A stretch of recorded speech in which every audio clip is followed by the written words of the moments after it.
Não está gravando ainda, Felipe. Agora sim. Não. Agora sim. Peraí, então, Felipe, calma. Meus caros, boa noite. Começamos mais um evento da Academia Nacional de Direito Notarial Registral. Você é o nosso grande convidado, né? Todas as pessoas que acompanham os eventos da Adnotária estão dando feedback, dizendo, poxa, a Adnotária está discutindo temas que ninguém mais discute. Isso é super importante. Então, as pessoas estão divulgando, a gente fica muito feliz. E hoje, dia 15 de outubro de 2020, dia do professor, parabéns ao nosso querido professor que vem aqui compartilhar o conhecimento, doutor Felipe Duarte. Ele é advogado, pós-graduado em Direito Ambiental pela Universidade do Paraná, pós-graduado em Direito Imobiliário, Urbanístico e Notarial Registral pela Unisc, lá do Rio Grande do Sul. Santa Catarina ou Rio Grande do Sul, Felipe? Rio Grande do Sul. Santa Catarina. Santa Catarina. A Unisc de Santa Catarina, coordenada pelo ilustre professor Egon, né? Que a gente vai trazer ele aqui para a Adnotária, e o doutor Felipe Duarte também é presidente da Comissão Especial de Direito Notarial Registral da OAB Juiz de Fora, Minas Gerais, né? Então, já de cara, a gente já sabe que ele é especialista na área, é autoridade na área, e a gente fica muito feliz dele ter aceitado palestrar sobre os aspectos controvertidos da dúvida registral. Instrumento esse, né, um procedimento previsto lá na Lei 6.015 de 73, lá no artigo 198, um procedimento que, de estado para estado, tem aí algumas alterações, né? Então, eu não sei como é que é em Minas, o Felipe vai falar para a gente, mas aqui em São Paulo, só para a gente relembrar para os colegas de São Paulo, o procedimento ele tem uma dicotomia em São Paulo. Dicotomia em que sentido? O ato registral em sentido estrito, ele é objeto de dúvida registral, julgado pelo corregedor permanente, e o recurso julgado pelo Conselho Superior da Magistratura. Em São Paulo, criaram um outro procedimento chamado pedido de providência, para os casos de averbação, né? Evidentemente, a gente sabe que esse pedido de providência, criado em São Paulo, é um procedimento costumeiramente aceito, porém, um procedimento ilegal, né? Então, já de cara, a gente já traz esse problema, que eu quero que o doutor Felipe nos brinde com as informações relativas ao estado de Minas Gerais. E, sem mais delongas, vamos passar a palavra para ele. Boa noite, meu querido Felipe. Fico muito feliz com a tua presença aqui na Adnotária. Meu caro, a palavra é sua. Boa noite, doutor Marcos Kikunaga. Boa noite a todos os presentes. Eu quero agradecer aí à academia, à Adnotária. Eu tenho acompanhado os trabalhos da Adnotária, principalmente essas reuniões. Não consigo estar presente todas as semanas, mas tenho acompanhado de perto alguns debates. Realmente a Adnotária tem feito diferença, né, no debate do direito notarial registral, e quero agradecer para poder falar um pouco para vocês sobre trazer alguma coisa, né, o mínimo desse procedimento e algumas questões aí controvertidas. Vocês estão me ouvindo bem? Sim, estamos te ouvindo bem, Felipe. Deixa eu só achar onde está a minha apresentação, só um instante. Ah, tá bom, vai ter apresentação, ótimo. Vai, eu tenho um materialzinho aqui, não é nada, mas é interessante para a gente acompanhar, só um instante. Tá bom.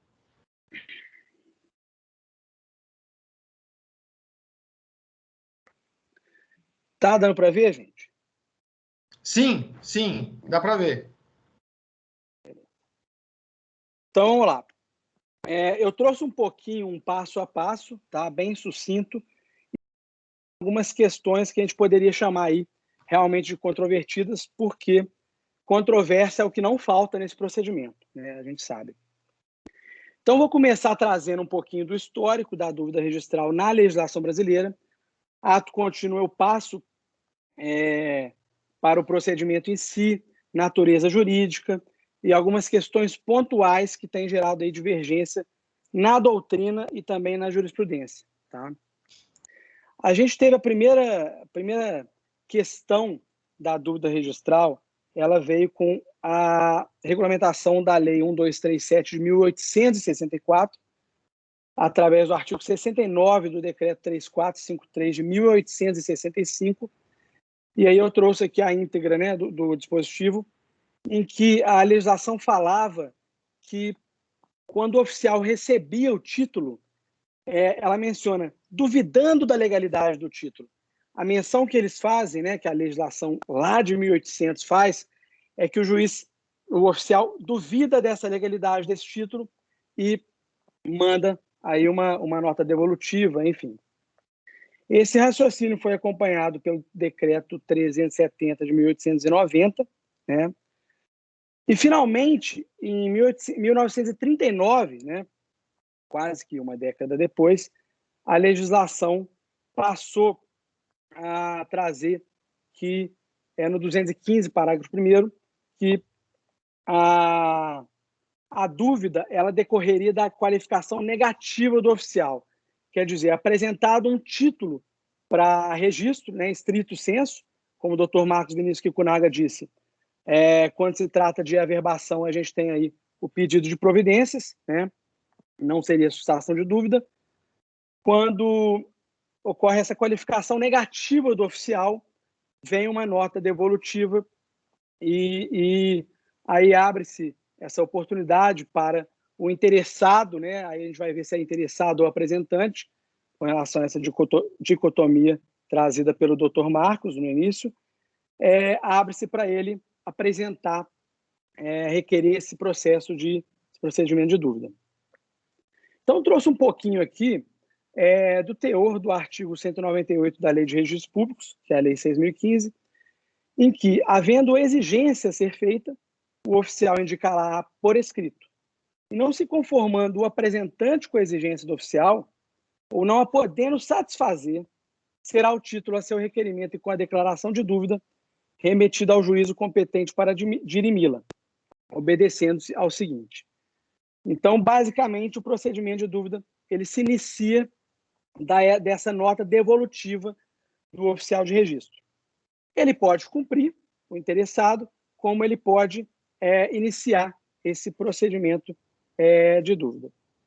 Passando aqui para falar um pouquinho da natureza jurídica. Eu vou trazer o procedimento do início ao fim, mais ao final da apresentação, com item a item, mas antes eu quero tratar de algumas questões pontuais, né?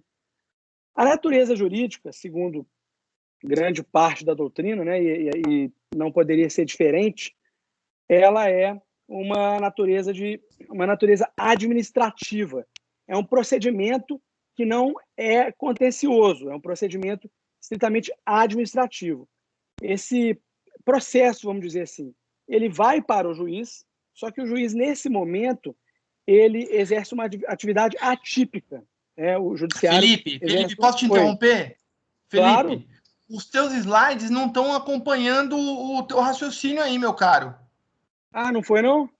Não. Agora foi, agora mexeu. Você consegue você consegue colocar em tela cheia? Porque a gente está olhando aqui, você tem vários slides aqui do lado. Estava em tela cheia, vê se foi. Tá a tela cheia para você?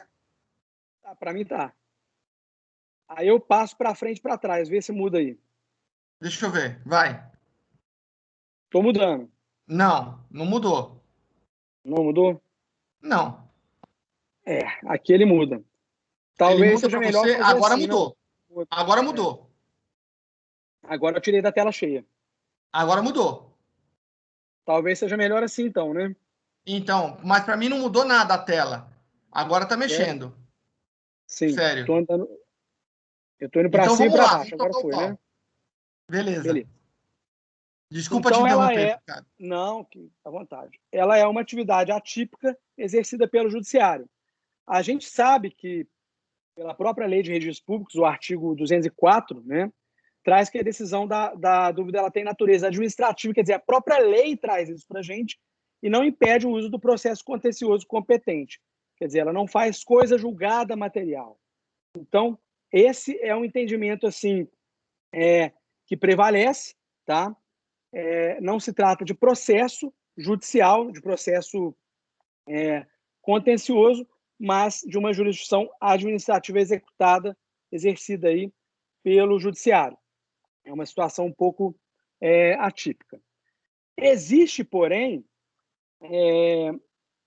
uma questão aí, uma discussão que alguma parte da doutrina defende a possibilidade de jurisdicionalização desse procedimento de dúvida. É lógico que não é uma coisa simples.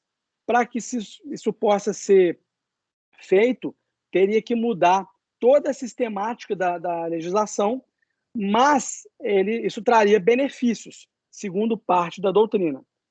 E aí eu trouxe alguns deles aí. A possibilidade de um juiz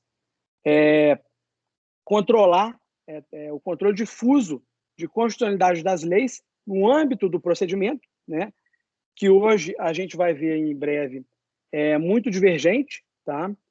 A possibilidade de aplicação direta e não subsidiária, como tem sido, das regras do processo civil, e isso daí, se mudasse essa sistematização, seria possível fazer coisa julgada material.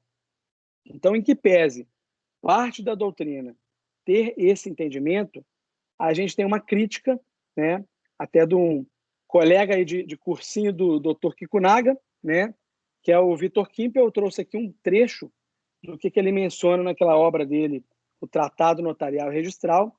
Ele é totalmente contra a jurisdicionalização desse procedimento de dúvida, dizendo que ela seria nefasta para o sistema, na medida em que o prejudicado teria à sua disposição uma série de títulos judiciais, como mandado de segurança, ações ordinárias, ações declaratórias e constitutivas, todos com efeito saneador do registro. E segundo ele, caso a dúvida pudesse fazer coisa julgada material, estar-se-ia diante de possibilidade de inequidade, insegurança e preponderância indireta da esfera administrativa sobre a jurisdição, ainda considerando que o julgamento do recurso de dúvida estivesse, como em muitos estados está, afeto a órgãos de jurisdição. Então, em que pese existir uma corrente doutrinária defendendo essa jurisdicionalização do procedimento de dúvida, existe também aqueles que discordam disso, e me parece que deveria ser mantido como está. Eu vou trazer muitas questões aqui de doutrina e algumas de jurisprudência do estado de São Paulo. Minas não é tão rico assim em jurisprudência como o Tribunal Paulista. Então, a gente está baseando assim, praticamente tudo com base no Tribunal Paulista. Vista essa questão, a gente passa a tratar do procedimento de dúvida, de uma classificação dessa dúvida. Se é que a gente pode dizer assim, porque só existe uma dúvida.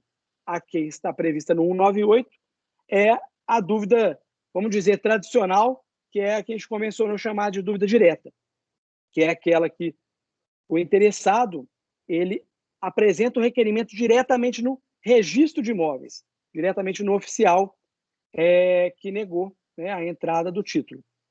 Não existe outra dúvida presente na legislação. Então, eu coloquei aí, a única dúvida que existe é a dúvida direta, que está no 198 e seguintes da Lei de Registros Públicos. No entanto, a doutrina e a jurisprudência têm admitido, como o doutor Kikunaga falou aí logo no início, né, tem admitido uma dúvida inversa, né, a dúvida inversa ou dúvida indireta, que, segundo também parte da doutrina, e me parece que o Kikunaga segue essa corrente aí, apresenta uma crítica, que ela seria contra a legem. Não tem previsão na lei, então, se não está na lei, não deveria haver, né, em que pese a haver essa mitigação na nossa prática aí. E eu trago aqui alguns argumentos do Josué Passos Modesto, ele tem agora uma obra muito interessante da RT, e um dos livros dele trata somente da dúvida registral. E a crítica que ele faz, né, a esse procedimento da dúvida indireta, também parte da doutrina faz, é que seria um procedimento contra a legem, e ele trouxe aqui, eu não trago o julgado, mas é um recurso especial 77966, julgado pelo STF em 83, né? E o próprio STF admite. Só um instante. O meu celular, ele começou a falar aqui. Sem problema. Só um detalhe, Felipe. Sim. O nosso querido autor aí, o Dr. Josué Modesto Passo, também é nosso colega de ad notari, né? Só para registrar a nossa alegria de ter pessoas ilustres com a gente discutindo temas tão importantes. Felipe. Eu vi. É a Mônica que está falando, tudo bem? Tudo bem. Deixa eu só complementar. No item 310.3 das normas de serviço aqui de São Paulo, admite a dúvida de ofício somente na REURB, nos casos de regularização fundiária. Sim. Tá? Aí é um pouco diferente do estado. Não, que você... Sim. Aqui a gente tem um movimento novo, mudaram algumas coisas. Sim. Isso, só para acrescentar. Obrigada. Com certeza, por favor. De nada. E, continuando, aí o entendimento do Josué, ele diz que uma das críticas é que o protocolo judicial não supre a eficácia do protocolo no ofício de registro de imóveis. Porque à medida que você, na dúvida direta, você apresenta o requerimento no ofício de registro, na inversa você vai direto para o juiz. Só que essa apresentação diretamente ao juízo, ela não supre a prenotação lá no registro. Aí vem a crítica dele de que não teria aí a prioridade registral. Então, assim, aquele sujeito que fizesse, né, que faz esse procedimento, ele pode estar equivocadamente certo de que estaria seguro com relação ao princípio da prioridade, mas não é assim. Muito embora o item 39.1 do Código de Normas de São Paulo, e lembrando aqui que eu vou trazer aqui muitas questões do Tribunal Paulista, né? A gente, embora esteja em Minas, a gente pega muitas coisas de São Paulo, tudo começa em São Paulo, né? Maior tribunal do país, enfim. O item 39.1 do Código de Normas de São Paulo diz que, recebida essa dúvida inversa pelo oficial, ele já deve prenotar o título para efeito lá no registro, já deve passar isso para o registrador para que haja essa prenotação. Só que tem um tempo, né? Tem um time. A gente sabe que isso na prática existe um time, né? E aí a crítica do Josué é com base nisso, de que o interessado não estaria com essa segurança jurídica com base na prioridade registral. Bom, é contra a legem, mas é admitido pela doutrina e pela jurisprudência. Não trouxe nem jurisprudência aqui, porque isso daí já está bem visto. Agora, uma outra questão pontual é sobre o cabimento de mandado de segurança contra o ato de qualificação negativa. A gente sabe que quando o registrador recebe a prenotação, né, lembrando que não vale para exame e cálculo, né, é só para a prenotação do título, ele, negando, né, a entrada do título no registro, ele vai apresentar uma nota de exigência fundamentada e tudo mais. E daquela negativa, a gente poderia imaginar que caberia aí o interessado impetrar mandado de segurança contra o ato dessa qualificação negativa, né? E aí é uma outra questão um pouco divergente, porque a gente tem aqueles que entendem pela possibilidade e temos aqueles que entendem pela impossibilidade, tá? Eu trago aqui parte da doutrina que entende que seria permitido, né? Seria possível, e essa doutrina faz esse entendimento, chega a esse entendimento por conta da interpretação ao contrário senso da súmula 268 do STF, que fala sobre a inadmissibilidade de mandado de segurança contra a decisão transitada em julgado, à medida que a dúvida, né, que a decisão da dúvida não faz coisa julgada, a contrário senso, essa interpretação poderia nos levar a crer que seria possível impetrar o mandado de segurança. Da mesma forma, esse entendimento é feito com base na súmula 625 do STF, em que controvérsia de matéria de fato não impede mandado de segurança. Apesar dessa parte da doutrina entender pela possibilidade de você impetrar o mandado de segurança para discutir, né, para discutir essa questão, a meu ver, não seria o melhor caminho. E com relação a isso, eu trago também o entendimento do Tribunal de São Paulo, trago aqui 2 julgados, em que se entendeu que não seria a via adequada. No entanto, né, existe decisão recente, e essa decisão está mais no final, acredito que isso, eu vou chegar nela. 2 decisões em que não seria admitido, pelo menos pelo TJ de São Paulo, o mandado de segurança para atacar essa qualificação negativa do registrador, mas, mais recentemente, veja que essas decisões são de 2011 e a outra de 2010. Só que mais recentemente, isso eu achei lá no site do Colemata, né? Coloquei até o link para acesso à íntegra, teve um julgamento em que se entendeu, o sujeito impetrou o mandado de segurança e com base aí no princípio da economicidade processual, que a extinção do presente feito pela inadequação da via eleita ocasionaria uma nova propositura de ação perante a Corregedoria, a juíza ela recebeu esse procedimento como dúvida inversa. Então, resumindo, o sujeito entrou com mandado de segurança da qualificação negativa do oficial e o tribunal falou, não, mas espera aí, isso daí, a via que você elegeu para tratar dessa questão, ela não é a melhor, ela não é adequada, tá? Mas aproveitando o ensejo aqui, já que estamos aqui, né, grosso modo, vamos receber esse mandado de segurança como procedimento de dúvida inversa. E isso aí é entendimento recente da primeira vara de registro público de São Paulo. Portanto, pela jurisprudência, em que pese não ser a via eleita o mandado de segurança para atacar a qualificação negativa do oficial, ela, em alguns casos, tem sido aceita, convertendo-se aí no próprio procedimento em dúvida inversa, né? A tal dúvida contra a legem que tem sido aí admitida pela doutrina e pela jurisprudência.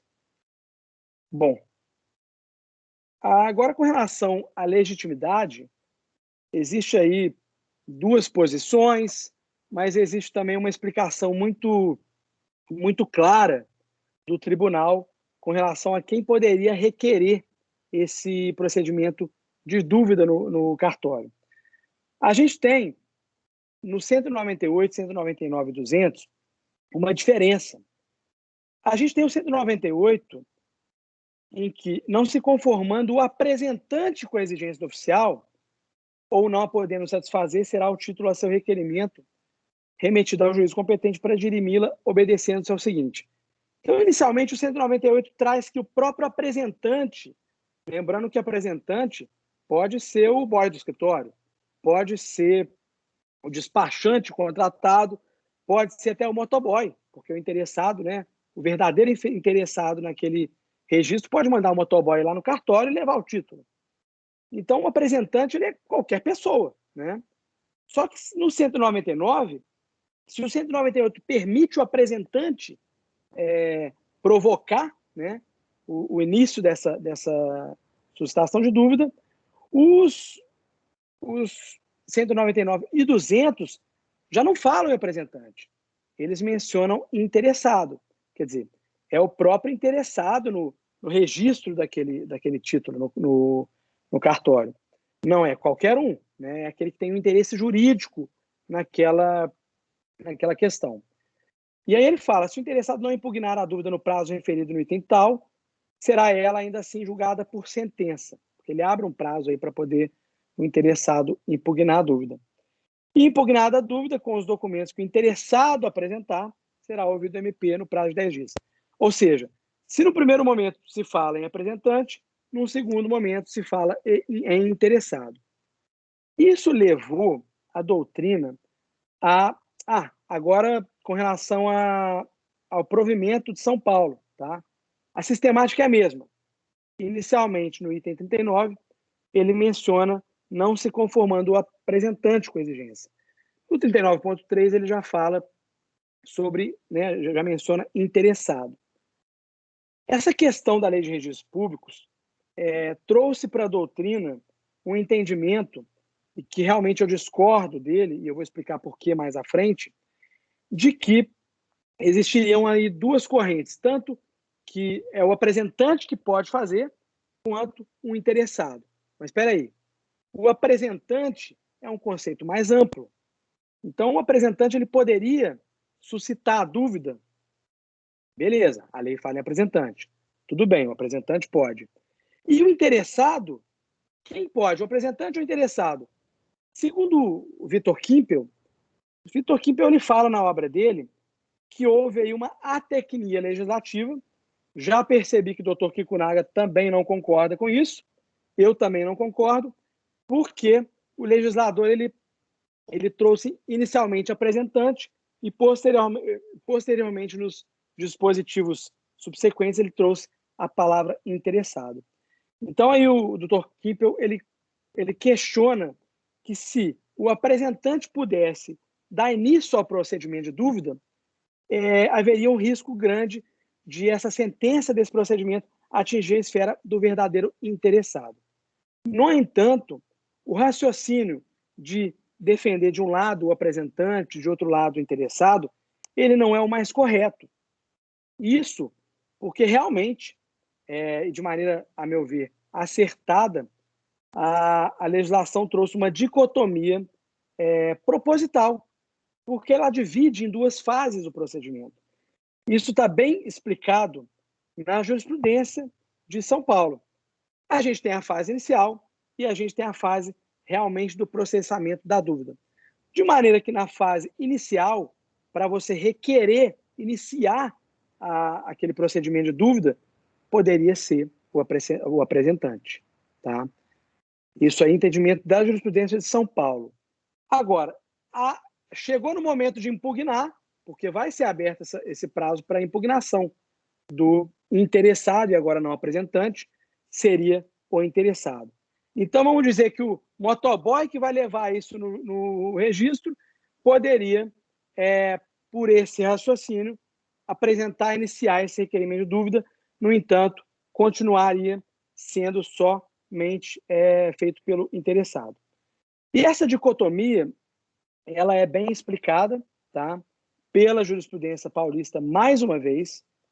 A gente tem aqui, e eu vou ler, se me permitem, a lei distingue inequivocamente entre o apresentante e o interessado. Quer dizer, ao contrário do que parte da doutrina diz, que houve atecnia legislativa, aqui o tribunal esclarece que não é bem assim. No registro, ao apresentante do título confere apenas a capacidade para praticar os atos que são conceitualmente inerentes à sua condição. Apresentar o título para registro e provocar a decisão do juiz, se não se convencer das razões da recusa do oficial. Então, pela decisão aí, o apresentante, que seria qualquer um, vamos dizer, né, o cara que está carregando o título, ele poderia fazer essa provocação. Né? A partir desse momento, também desistir do registro, tornando-se sem efeito a apresentação.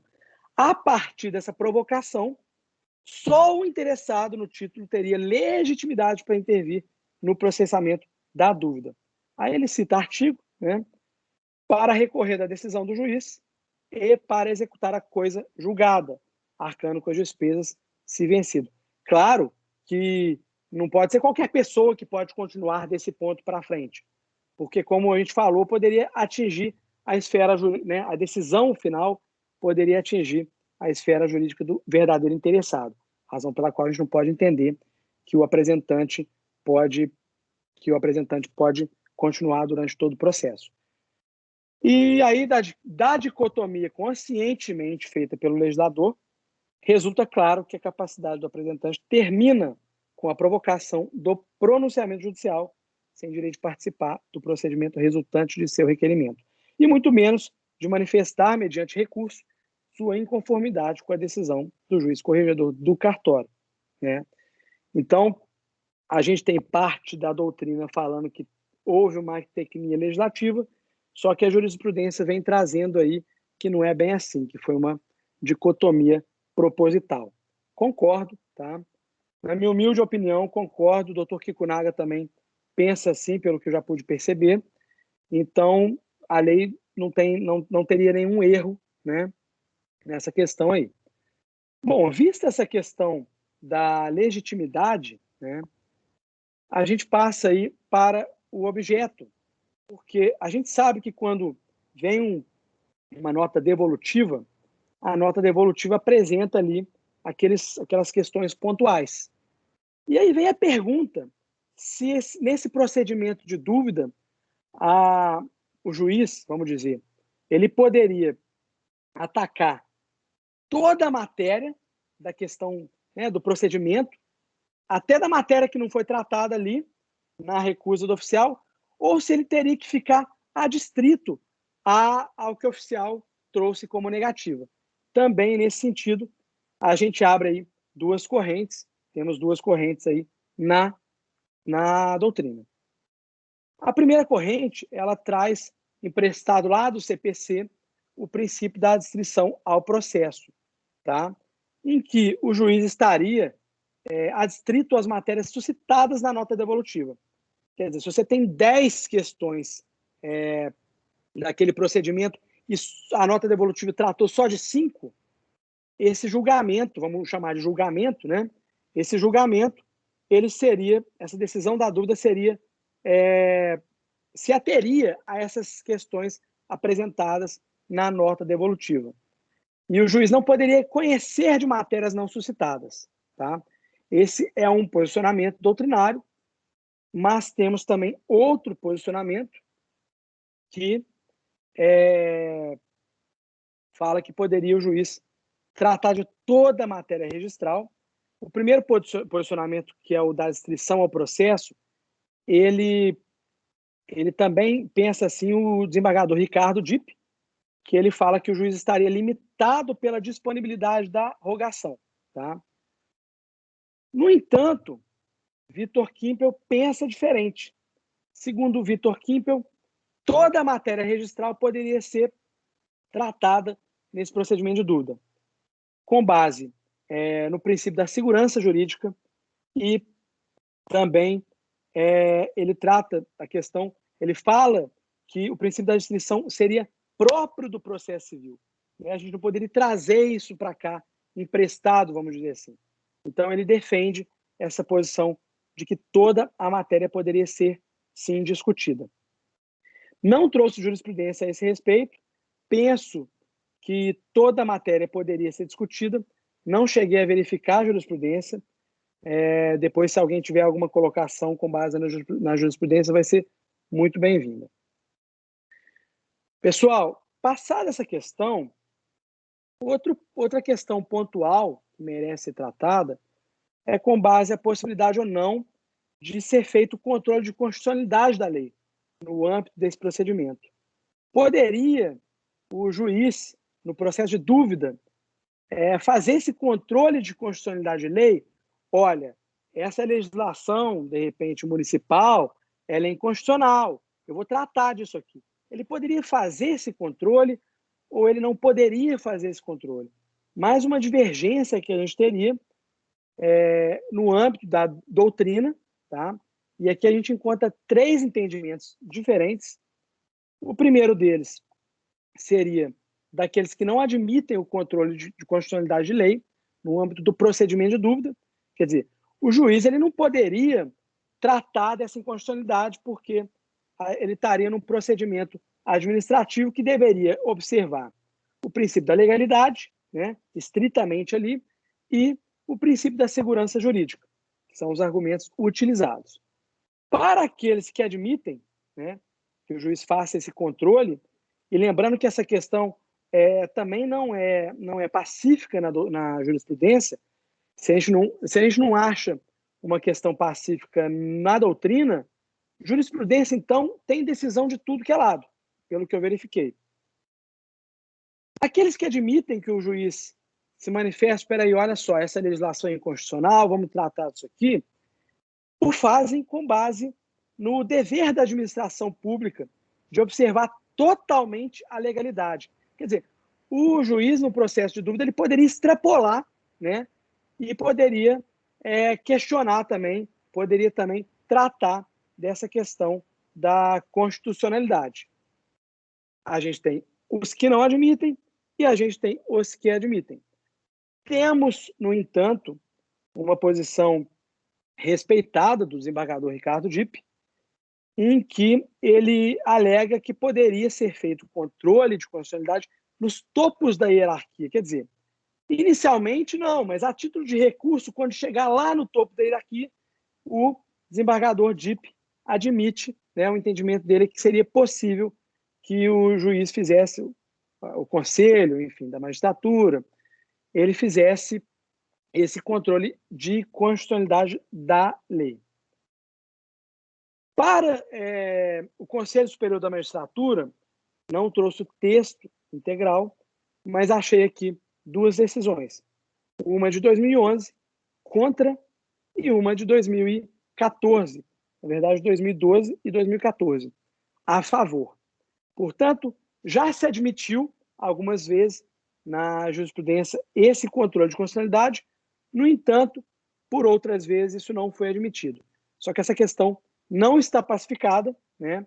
Ela encontra essa divergência e, sinceramente, depois gostaria muito de ouvir a opinião aí do Dr. Kikunaga e dos colegas aí sobre essa questão. Eu vou continuar aqui e falar um pouquinho da competência. Essa competência eu vou trazer ela com base no Estado de São Paulo, né? A competência nessa fase que eles chamam de antijudicial, que é antes de ir para a fase judicial, antes de ir para o juiz, ela é a do oficial de registro, enquanto esse procedimento está junto ao ofício de registro, ela é a do oficial de registro. Quando ela vai para o juiz, né, a partir da impugnação do interessado, lembrando que, ainda que o interessado não faça a impugnação, a gente não está aqui diante de um processo judicial, então não há preclusão, ainda que ele não faça essa impugnação, a dúvida ela vai ser julgada, né? A partir dessa impugnação do interessado, ou a partir do prazo que decorrer dessa impugnação, se ele não fizer a impugnação, a legislação estadual ela trata da matéria e, em São Paulo, compete à primeira instância, ao juiz corregedor permanente, essa competência, e em fase recursal, quando se trata de registro, estrito sensu, seria a dúvida julgada, né, julgada por apelação interposta pelo interessado e julgada pelo Conselho Superior de Magistratura, da magistratura. Em se tratando de averbação, lembrando que aí o processo é diferente, né? O processo é igual, né, parecido, só que tem uma diferençazinha aí, que seria o pedido de providência, ele é dirigido diretamente ao juiz, corregedor permanente, e o recurso, né, seria julgado aí pela Corregedoria Geral de Justiça. Isso é o que tem em São Paulo. Lembrando que, conforme o provimento 44 do CNJ, eu não vou entrar muito nessa questão, em se tratando de processo de regularização fundiária urbana, qualquer ato negativa, seja no registro de censo, seja na averbação, ele sempre é tratado pela dúvida registral. Isso aí quem nos diz é o provimento 44 do CNJ. Vamos seguir aqui. Existem aí duas legislações também muito criticadas pela doutrina, me parece que acertadamente, que trazem que se essas ações de dúvida suscitadas forem no curso de processo de registro de imóveis federais ocupados pela União, isso seria julgado pela Justiça Federal, né? Existe essa posição aí pela lei. E também existe uma outra lei, que é a 6739, de 79, que traz que a apelação desses processos seria julgada pelo Tribunal Regional Federal quando houvesse o interesse da União. No entanto, não é demais a gente avisar, né, lembrar que isso é inconstitucional, tá? Segundo a doutrina, principalmente o Josué Modesto Passos, ele menciona a inconstitucionalidade porque isso invadiria a esfera de competência dos Estados federados e ampliaria o rol do artigo 109 da Constituição. Quer dizer, competência de justiça federal está lá no 109 da Constituição. A gente não poderia ter aí uma lei, né, passando em cima disso para tratar, para ampliar esse rol de competência da Justiça Federal. Então, essa questão aí, ela claramente, a meu ver, seria inconstitucional. Agora, a gente tem um outro ponto, que é com relação à intervenção do tabelião. A questão ficou um pouco bagunçada aqui no slide, mas a doutrina tem admitido um terceiro interessado participar do processo de dúvida como assistente, né?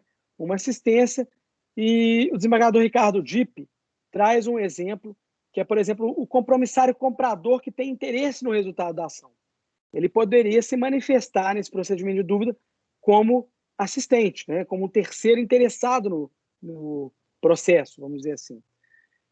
E com relação à intervenção do tabelião, já fugindo da assistência, tem um entendimento em que, pese a lei de registro público ser omissa nesse sentido, existe o entendimento de que se poderia aplicar o artigo 138 do CPC de maneira subsidiária, que é trazer a figura do amicus curiae, né, para efeito do processo de dúvida.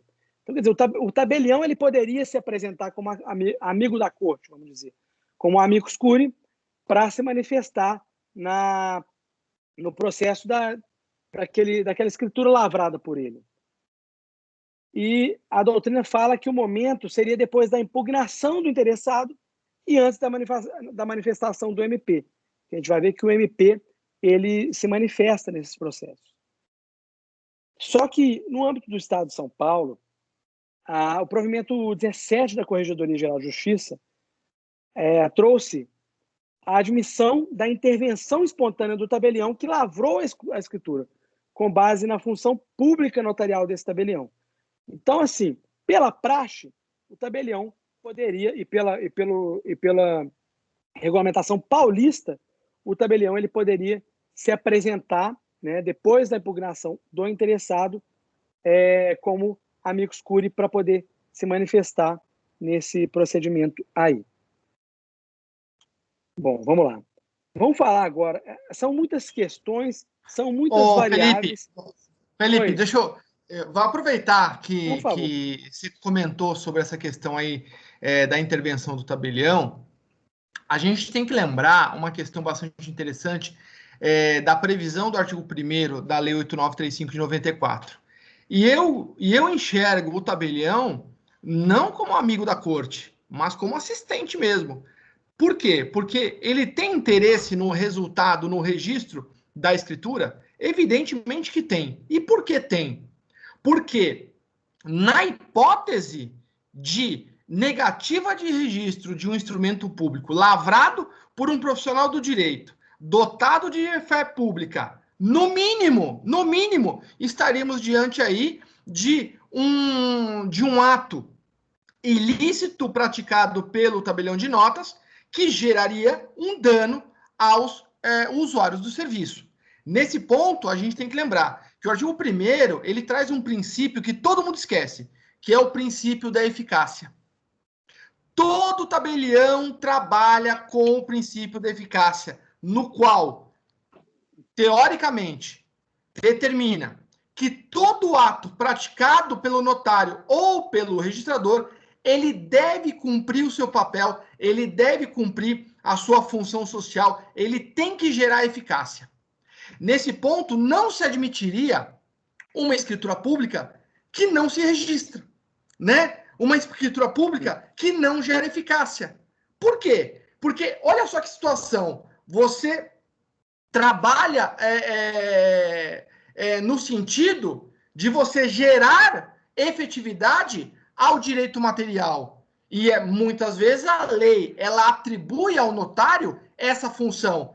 É justamente a essência do direito notarial registral, a função de materializar esse direito, né? Essa tutela. Então, assim, eu não consigo enxergar o tabelião como um amigo da corte, né? Que ele vai lá dar uma opinião. Não, ele tem interesse direto. Porque se não registrar o raio da escritura dele, amanhã eu, como usuário, eu ingresso com uma ação judicial dizendo, querido, você me cobrou um valor de emolumentos para a prática de um serviço ineficaz. Não tem sentido jurídico isso, né? Esse é um ponto que a gente tem que trabalhar. O Hilário levantou a mão. Hilário, vamos deixar ele terminar, aí a gente abre para os debates, que eu sei que hoje vai ser um debate acalorado. Felipe, volta a palavra para você, meu querido. Eu não tô vendo o chat, não. Bom, vamos lá.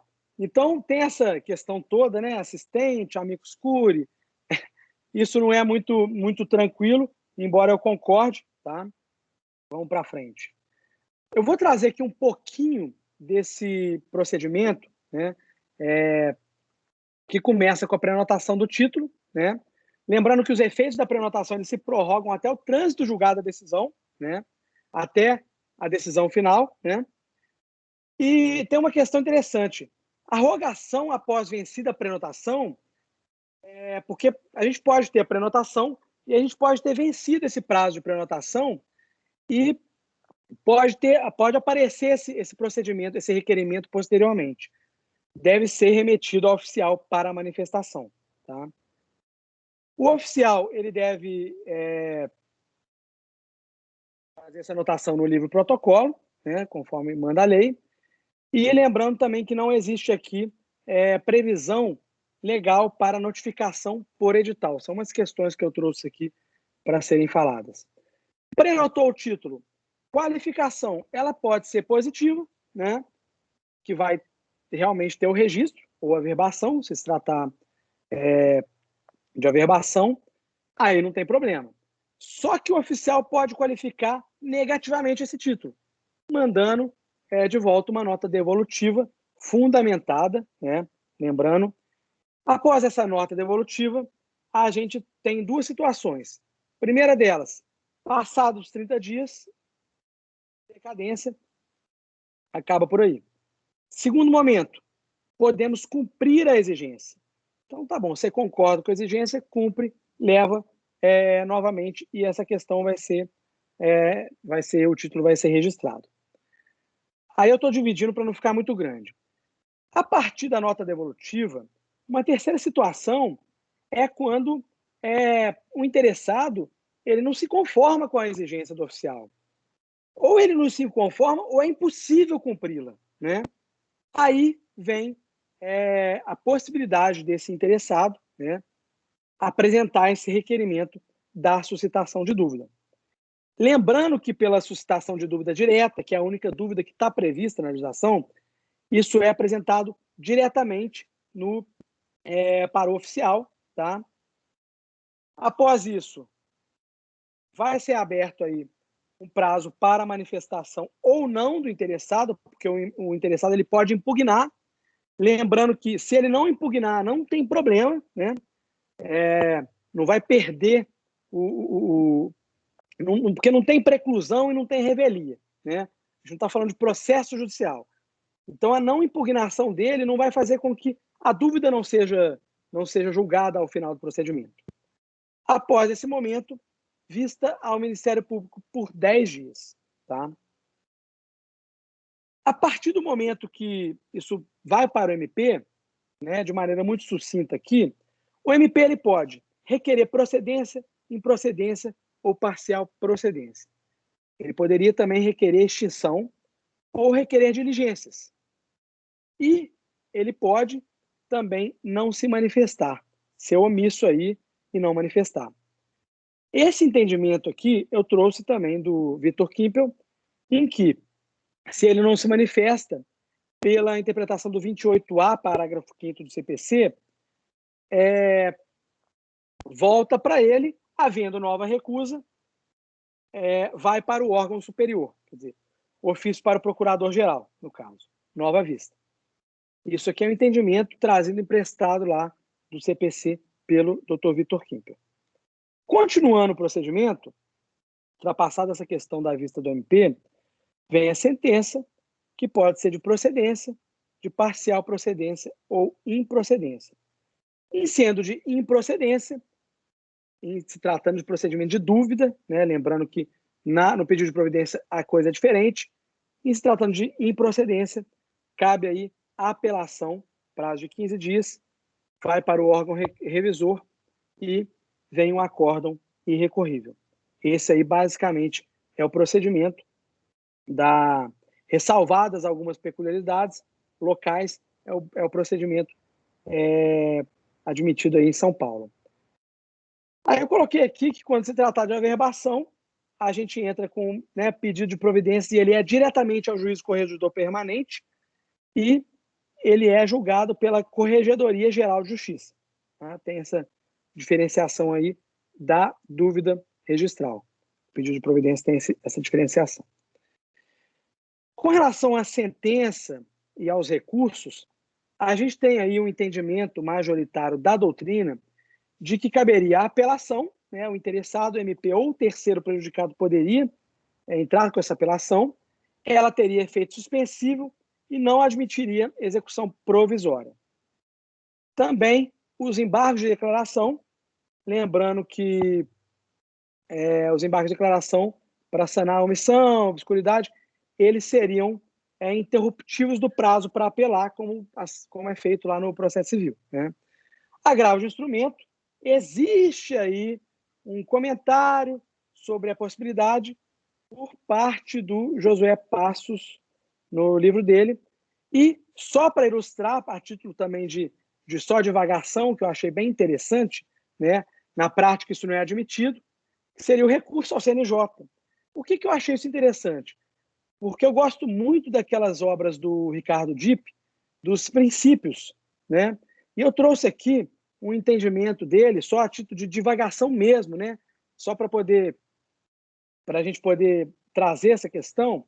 Ele diz que o caráter administrativo da dúvida registral interdita ordinariamente a interposição de recursos extraordinários, mas restaria ainda considerar se contra o acórdão da apelação caberia, em trilha administrativa, o desafio de algum recurso, além, por evidente, de embargos de declaração. Né? Não seria implausível, neste quadro, cogitar da admissibilidade de recurso administrativo dirigido ao CNJ. Palavras do Dr. Ricardo Dipp. Todavia, a plausibilidade teoria dessa admissão parecem opor-se duas considerações. A primeira, a de que isso não seria, não se acomodaria à praxis, né, à prática, e a segunda, a de que o volume de possíveis recursos seria previsivelmente oneroso para o funcionamento do Conselho. É só uma divagação, né, que eu achei bem interessante, só que na prática isso não é feito. Né? Bom, eu acredito que eu tenha corrido um pouquinho com isso aqui, para dar tempo de falar tudo. São muitas questões, né, muitas questões que não foram trazidas, porque não daria tempo. O tema é interessante, e aí eu agradeço aí. Espero que eu tenha conseguido me fazer entender. E aí eu passo a palavra aí para o Dr. Kikunaga. Meu querido, muito obrigado pela palestra. Realmente, como você comentou, são muitos temas, né? Então, é uma primeira palestra que a gente traz sobre aspectos controvertidos. Nós temos aí na academia uma pessoa que gosta muito sobre esse tema, que é o Dr. Hilário Lula, que ele levantou a mão, ficou assim, pelo amor de Deus, deixa eu falar. Calma, Hilário, vamos deixar você falar. Já abro aos debates ao doutor Hilário Lula, hoje advogado, trabalhou no tabelionato de notas, saiu para advogar e agora ele volta para o tabelionato de notas. Doutor Hilário, está aí conosco, querido? Sempre, né, Kiko? Então tá ótimo. Bom, primeiro eu quero parabenizar o doutor Felipe pela brilhante exposição de um tema que eu sou apaixonado, né? Então, tudo que a gente vê um colega falando sobre o tema, que é pouco falado, quer dizer, pouco discutido, mas muito falado, né? A dúvida sempre... Todo mundo fala, entra com dúvida. Parece ação rescisória, né? Não, é só entrar com ação rescisória, né? Mas quando chega na hora da azia. Uma das questões aí que, muito bem colocado, Milton Duarte, foi a questão dessa questão do amicus curiae, do tabelião como amicus curiae, né? E isso é algo que eu tenho discutido muito, porque o tabelião não pode ser nem amicus curiae, né? E nem parte, porque ele não tem dentro, a gente não consegue verificar de qual forma que ele entra como assistente até. Nem como assistente, ele, no meu entender, ele poderia. Porque o assistente, ele seria um assistente do juízo. E aí, nós temos um problema que é o seguinte, veja, você disse que teria aí um eventual ato ilícito, né, do notário ao ter uma escritura que não se registra. Mas, às vezes, tem a situação em que a escritura está correta ou o contrato, para não puxar a sardinha aqui da questão das notas, o contrato é correto e simplesmente o registrador não registra, né? Então, nem sempre o fato de uma escritura não ser registrada seja considerado ato ilícito, né? Ela tem a eficácia, tem todos os requisitos, mas, por algum motivo, não se registra. Se não registra, não tem eficácia. Hilário, não começa. Se não registra, não tem eficácia. Para. Não, tem situações que você tem todo o processo, cumpriu todas as exigências, cumpriu todos os requisitos, e simplesmente, às vezes, pode pegar uma pessoa, um registrador ou um juiz corregedor também, que seja cabeça dura e falar assim, olha, aqui não se registra, aqui é dessa forma. Isso eu acho que quem tem um pouco de prática na vivência notarial registral já deve ter passado por situações que você tem que falar, poxa, mas não tem o que fazer, não tem o que mudar, está com todos os requisitos da lei. Então, eu acho que quando a gente fala que é a questão do ato ilícito, a gente tem que tomar um certo... Eu fico sempre preocupado com isso, porque tem contrato também nisso, né? E títulos judiciais, não é só uma escritura pública que vai ao ato de registro, né? Tem todas as coisas. Mas o que eu queria perguntar ao colega, por exemplo, se eu entender que o notário entra como amicus curiae, ou como assistente, como você colocou, nos casos de recurso, como ocorre em Minas Gerais, em que, havendo o julgamento da dúvida sendo julgada improcedente, quer dizer, procedente à dúvida, a inclusão de custa, o notário como amicus curiae, ou como assistente, ele seria obrigado a pagar essas custas? Essa é uma bomba que eu jogo aí para debater. Vai lá, Felipe. Olha, eu sinceramente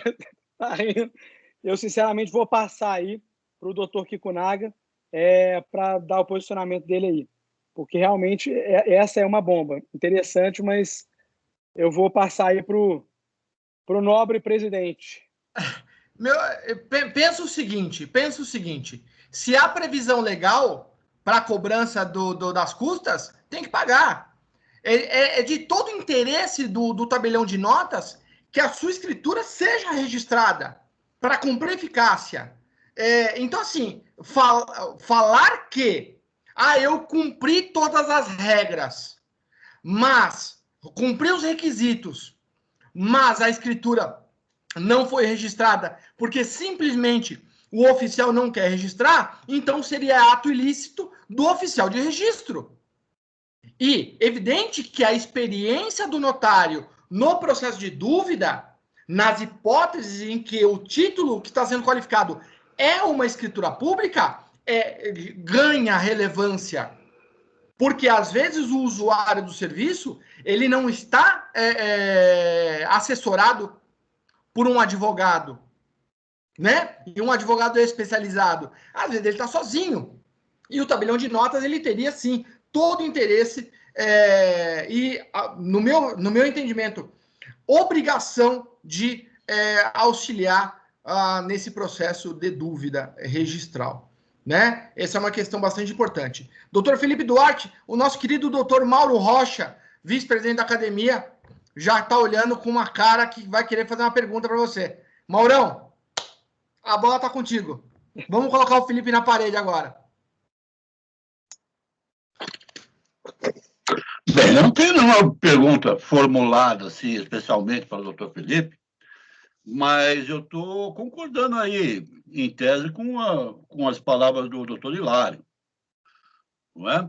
Existem, sim, situações em que a escritura ou o contrato se apresentam exatamente conforme o que determina a lei, e por qualquer razão que não se pode muito bem determinar, o registro é denegado pelo registrador de imóveis, e já passamos por situações em que essa denegação foi confirmada pelo juiz corregedor. Tá certo? Isso não significa que houve lá um ilícito do oficial de registro ou de quem quer que tenha formulado aí o contrato, tá? E nem que houve lá uma falha funcional. Tá? O que houve foi um desencontro de entendimentos entre os diversos agentes, aí, os diversos atores do procedimento. Tá certo? Não é incomum que a gente passe por isso, não.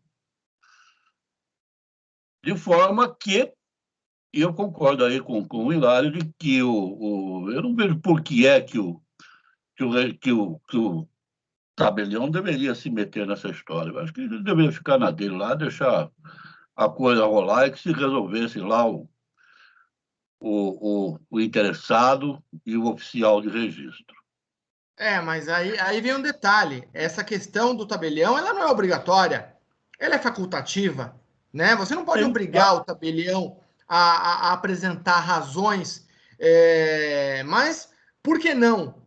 Porque a ideia do sistema é proteger o interessado, é proteger os terceiros.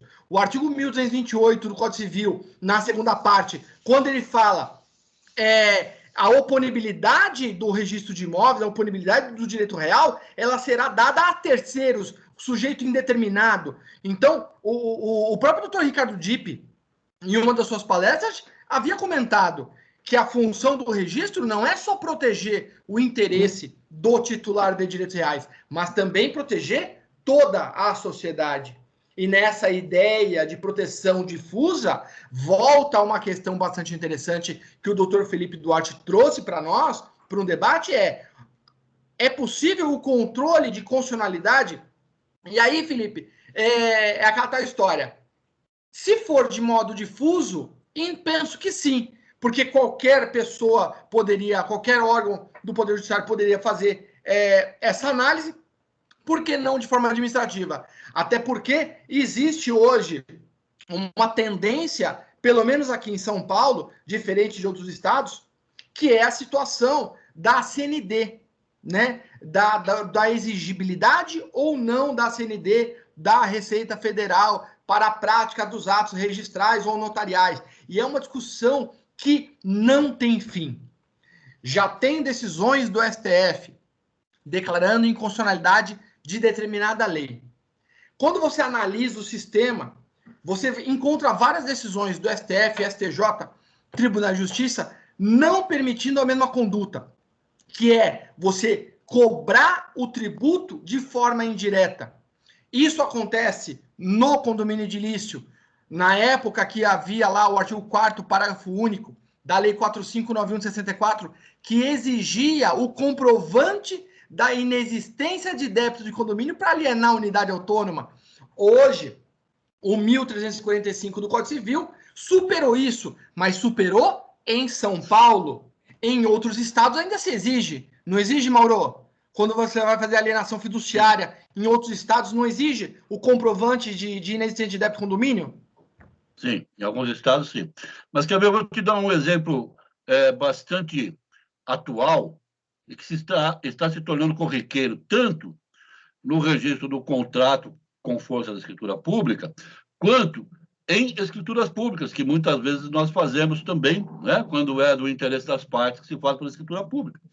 Que é o seguinte, a Lei 10.931 diz que não se pode emitir a CCI, né? Certificado de crédito imobiliário.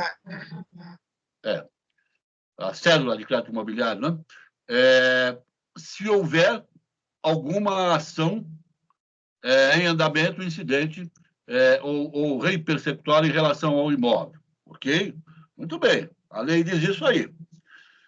O nosso contrato e as escrituras que são feitas com base no conteúdo do nosso contrato dizem que daquele financiamento poderá ser emitida uma CCI, né, para o mercado de crédito imobiliário. Muito bem. Chega no registro de imóveis, ele não quer aceitar. Ele quer que você exclua do contrato ou da escritura uma cláusula que diz que poderá ser emitida, né? Quando a lei diz que o que eu não posso fazer é emitir, certo? Eu não posso emitir hoje, mas daqui 2, 3 meses, 1 ano, aquela questão já foi resolvida, eu posso sim emitir e colocar o título no mercado financeiro, tá certo? Então, agora, isso aí, nós já não chegamos ainda até a corregedoria, mas vai, um momento qualquer chega na corregedoria e o corregedor entende que, ou o juiz da primeira vara lá do registro público, entende que, como não se permite o registro, não é possível autorizar via contrato ou escritura que, em determinado momento, possa se lançar aquela célula. Tá? Então, é uma coisa que não está proibida na lei, tá certo? Não haveria razão nenhuma para ser denegada pelo registrador, mas que ele, com base numa interpretação extensiva, ou sei lá, da lei, acaba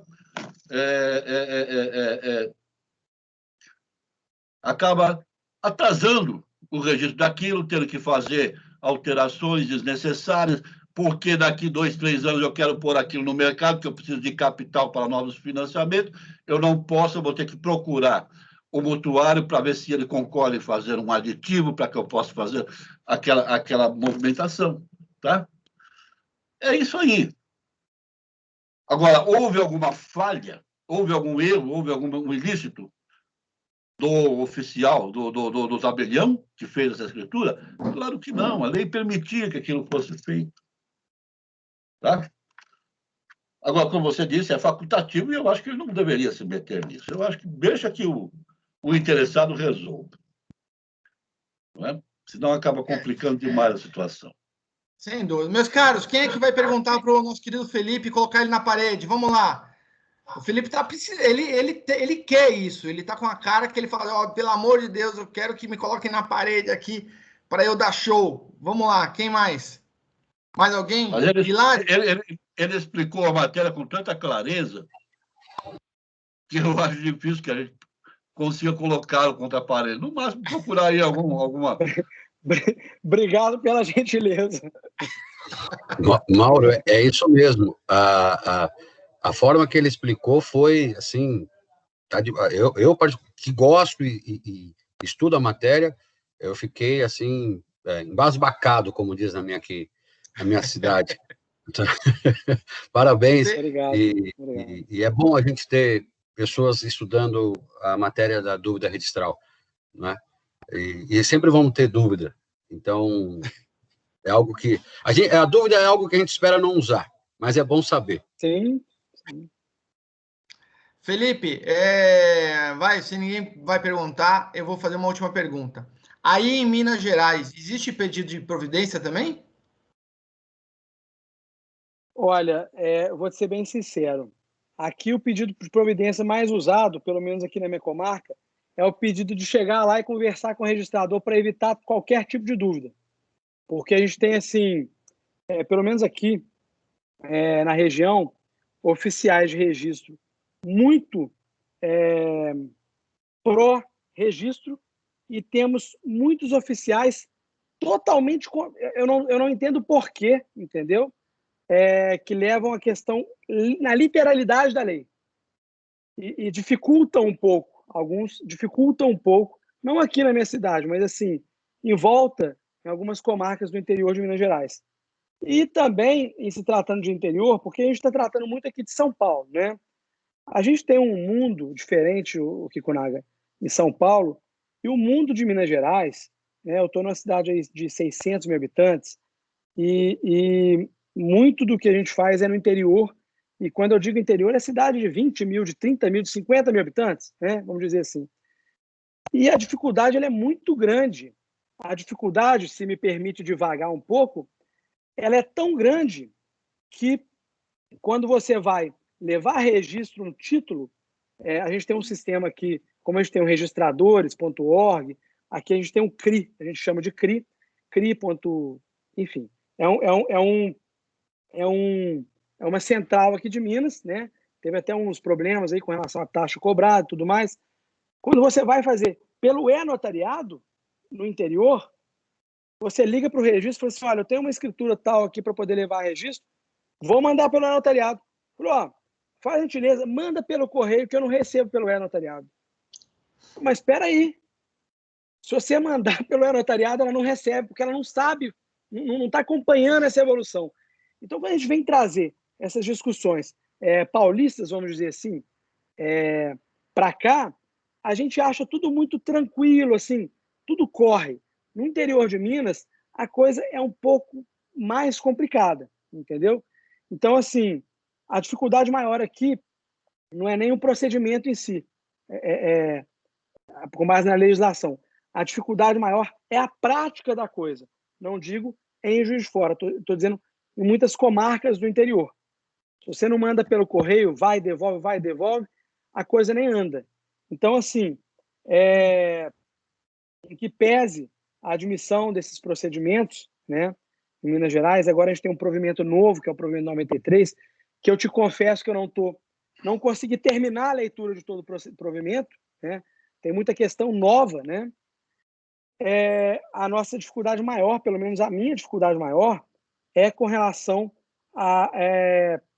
ao trâmite no registro, principalmente com relação a essas comarcas mais do interior, não aqui, né? Aqui a gente acaba tendo, mas as comarcas do interior, entendeu? Existem muitas questões aí que não são solucionadas tão facilmente como em São Paulo, entendeu? Por isso que a gente tenta sempre, quando vai trazer alguma coisa para o entendimento, para poder mostrar para o oficial, traz de São Paulo, não tem jeito, né? A gente busca em São Paulo. Tá bom. Mas essa é a questão. Legal. Meu caro, eu vou me despedindo de você, vou deixar o encerramento para o nosso querido Dr. Mauro Rocha, né? Agradeço demais a tua presença. É uma alegria muito grande tê-lo conosco hoje, na Adnotária como associado, e já vamos deixar um outro debate para outras questões em breve. Já combina com a doutora Mônica, tá bom? Maurão, Felipe, quer dar um recado final aí? Eu sei que você tem um monte de eventos aí para poder que você vai participar. Já convido o povo aí para os seus eventos e depois o Mauro Rocha ele termina e encerra o nosso evento. Fique à vontade. Na verdade, eu quero agradecer, tá? O convite aí, agradecer a todos. Às vezes eu consigo participar aí de alguns eventos. Os eventos são sensacionais. Participei da questão dos imóveis da União, né? Achei aquilo sensacional. São questões que a gente às vezes não trata muito aqui. E quero agradecer de coração ao Dr. Marcos Vinícius Kikunaga, Dr. Mauro Rocha, doutora Keila, enfim, a todos. E aí espero que tenha sido aí proveitoso o que eu tive para trazer. Com relação aos eventos, eu amanhã vou fazer uma live, mas é uma live que fala um pouquinho sobre advocacia em direito imobiliário, foge um pouquinho dessa questão, é mais para advogados mesmo, lá num canal do YouTube. Enfim, agradeço de coração e passo aí para o doutor Mauro. Obrigado. Maurão. Tudo bem. Doutor Felipe, foi um prazer muito grande ouvi-lo. A minha felicidade é redobrada quando eu vejo que nós estamos atingindo outros estados, não é? Que nós temos aí um representante de um outro estado, que nem São Paulo, que não São Paulo, não é? E que comparece, e que vem, e que faz aí uma palestra brilhante, como a proferida por você nesta data, tá? Então, o que eu posso fazer é agradecer a sua presença, agradecer a sua disponibilidade para esse evento, dizer que nós estamos sempre à disposição e aberto para que você faça muitos outros, tá? Basta só entrar em contato, nós marcamos a data e aproveitamos aí dos seus conhecimentos. Tá ok? De resto é isso. Kiko Naga, agradeço aí a sua presença, convido aqueles que estão aí na nossa sala e que não são associados à Adnotário para que se associem, não é? Nós precisamos de associados para poder crescer, a nossa anuidade é um valor muito pequeno, é quase simbólico, não é? Por tudo que nós pretendemos e que já oferecemos a todos, tá? E de resto é isso. Convido todos a estarem aqui na próxima quinta, quando teremos mais um grande evento aí de interesse geral. Tá bom? Um abraço a todos. Tchau. Um abraço, Felipe. Obrigado. Abraço. Tchau, tchau. Tchau, Maurão. Um abraço a todos.